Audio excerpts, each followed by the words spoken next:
নাগালেণ্ডে এৰে পানী, অৰুণাচলে মাৰে গুলী, মেঘালয়ে ভাঙে গাড়ী, ভূটানেও এৰে পানী, মিজোৰামেও মাৰে গুলী, ত্ৰিপুৰা হৈ আহে বাংলাদেশী।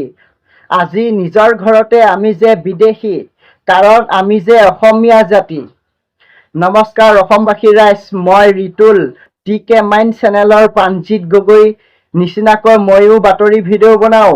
আজি গুৰুত্বপূৰ্ণ বাতৰি, শৃংখল চলিহা খবৰ, যোৰাবাটৰ খবৰ, হিমন্ত খবৰ, জম্মু কাশ্মীৰ খবৰ, SBI বেংক খবৰ, ব্ৰহ্মপুত্ৰ খবৰ, এই চাই থাকক। প্ৰথমটো খবৰ, বীৰ লাচিত সেনাৰ নেতা শৃংখল চলিহাই মন্তব্য কৰিছে, মোৰ শিৱসাগৰখন শেষ হৈ গ'ল। মানুহৰ অৱস্থা দেখি ৰুমত সোমাই কান্দিছিলো। আমাক চান্দাজীৱী, ডকাইত বুলি কয়, কিন্তু আমাৰ সৈনিকে 24 ঘণ্টাই বানবিধ্বস্ত অঞ্চলত কাম কৰি আছে। শিৱসাগৰত মিয়াক সোমাব দিয়া নহ'ব, ভৰি ভাঙি দিম। বদৰুদ্দিন আজমলকো ৰাজনীতি কৰিবলৈ নিদিওঁ শিৱসাগৰত। বদৰুদ্দিন আজমল শিৱসাগৰলৈ আহি 2 কোটি 100 কোটি ঘোষণাহে কৰিলে, কিন্তু কামত নাই। আৰু তেল আৰু প্ৰাকৃতিক গেছ নিগমৰ নাটক আমাৰ আগত নচলিব। ONGC-য়ে 5,000 কোটি টকা দিবই লাগিব। আৰু গৌৰৱ গগৈ সৰুৰে পৰা বাহিৰত থকা, অসমৰ মাটিৰ সৈতে সম্পৰ্কটো কম। শৃংখল চলিহাই ভাল মন্তব্য কৰিলে, শিৱসাগৰত মিয়াক সোমাব দিয়া নহ'ব আৰু শিৱসাগৰত বদৰুদ্দিন আজমলক ৰাজনীতি কৰিবলৈ দিয়া নহ'ব। আৰু গৌৰৱ গগৈ অসমৰ মাটিৰ সৈতে সম্পৰ্কটো কম, সেইটো সত্য কথা। পিছৰটো খবৰ, শ্বিলঙৰ হিংসাৰ বিৰুদ্ধে যোৰাবাটত ধাৰাবাহিক প্ৰতিবাদ, শুকুৰবাৰে নিশাটোৰ বাবে স্থগিত ৰখা হৈছিল প্ৰতিবাদ। আজি পুৱা তৃতীয় দিনাও যোৰাবাটত প্ৰতিবাদ সাব্যস্ত। মেঘালয়ৰ বিৰুদ্ধে কেব চালক আৰু মালিক সন্থা আৰু দল সংগঠনৰ প্ৰতিবাদ।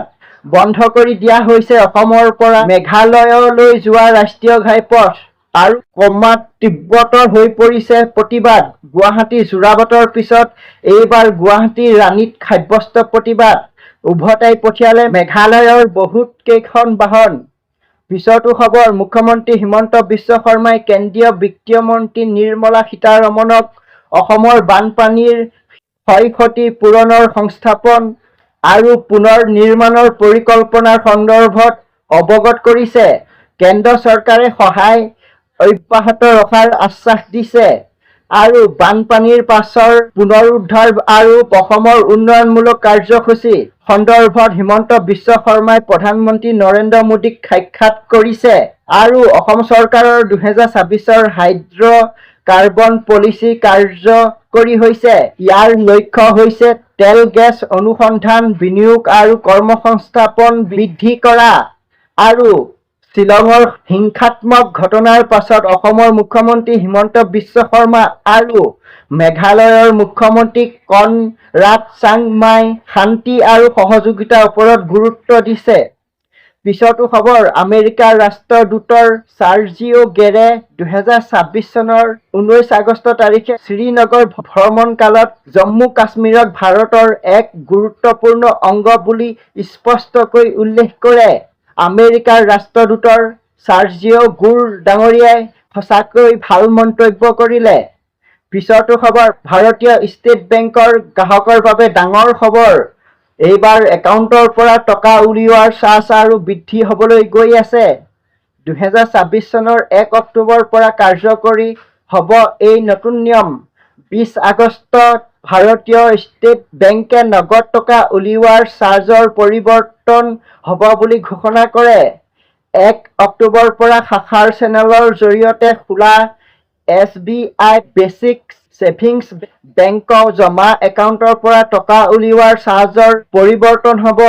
SBIয়ে জাননীখনত উল্লেখ কৰিছে যে প্ৰতি মাহে প্ৰথম 4 বাৰ টকা উলিওৱাৰ বিনামূলীয়া হ'ব, অৰ্থাৎ প্ৰথম 4 বাৰ ATMৰ পৰা টকা উলিওৱাৰ বাবে কোনো ধৰণৰ চাৰ্জ লোৱা নহয়। ইয়াৰ পিছত প্ৰতিবাৰ টকা উলিওৱা বা লেনদেনৰ বাবে 15 টকা চাৰ্জ আৰোপ কৰা হ'ব। ইয়াৰ সমান্তৰালকৈ GST আৰোপ কৰা হ'ব। যদি আপোনাৰ SBI বেচিক ছেভিংছ একাউণ্ট আছে, তেন্তে 2026 চনৰ 1 অক্টোবৰৰ পৰা ATMৰ পৰা টকা উলিওৱাৰ চাৰ্জ বেছি হ'ব। পিছতো খবৰ, বিগত 15 বছৰত ব্ৰহ্মপুত্ৰ নদীয়ে অধিক স্থান দখল কৰি গড়ে 1.3 কিলোমিটাৰ বহল হৈ পৰিছে। নদীখনৰ বহল বৃদ্ধি পোৱাৰ বাবে ইয়াৰ বুকুত পানীৰ প্ৰচণ্ড প্ৰৱাহ আৰু বিশালতা দেখা গৈছে, যাৰ ফলত ইয়াক ক্ৰমাৎ সাগৰৰ দৰে অনুভৱ হয়। ধুবুৰী জিলাত ব্ৰহ্মপুত্ৰ নদীখন সৰ্বাধিক বহল হৈছে, য'ত 2011 চনত প্ৰস্থ 8.46 কিলোমিটাৰ পৰা বৃদ্ধি পাই 2025-26 বৰ্ষত 13.8 কিলোমিটাৰ হৈছেহি, অৰ্থাৎ 4.64 কিলোমিটাৰ বৃদ্ধি হ'ল। অন্য স্থান তেজপুৰ, যোৰহাট, ডিব্ৰুগড় আৰু গোৱালপাৰাৰ আদি অঞ্চলো নদীখনৰ প্ৰস্থ ক্ৰমে বৃদ্ধি পাইছে। মূল কাৰণ হ'ল নদীৰ দুৰ্বৃত্ত গৰাখহনীয়া আৰু জলবায়ু তথা পলুৱক কঢ়িয়াই অনাৰ প্ৰকৃতিয়ে নদীখন ক্ৰমাৎ বহল কৰি পেলোৱাত গুৰুত্বপূৰ্ণ ভূমিকা লৈছে। আজিলৈ বাতৰি ইমানেই আছিল। জয় আই অসম, জয় জুবিন দা।